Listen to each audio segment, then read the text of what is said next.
Hey everyone, and in this video, I'm going to be showing you how to use the Govee LED Lights app. The Govee LED Lights app is actually called the Govee Home app, so you want to go ahead and actually install that on your phone.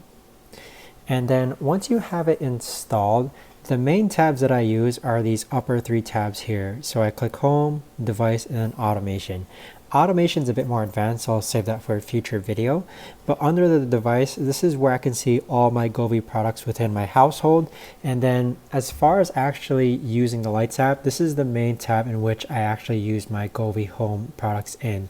So for example, if I click on the portable table lamp, you can see that there's an on and off button just like alongside with all the other products. You can also see the battery life. You can see which products are actually connected to Wi-Fi as well. And then if you actually click on the respective product, you can see that if I turn it on, there's a lot of other functions that you can do specific to the product itself. So you can't see my living room on right now, but right now my floor lamp basic 2 is on.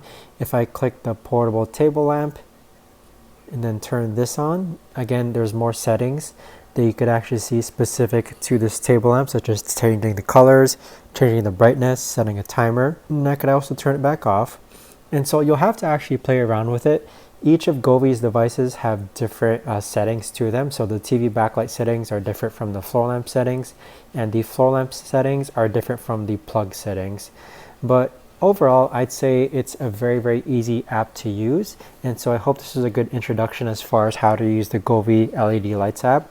I don't really use these other tabs down here as far as the Explore tab or Discover tab or the Shopping Cart tab. I don't really use these as much.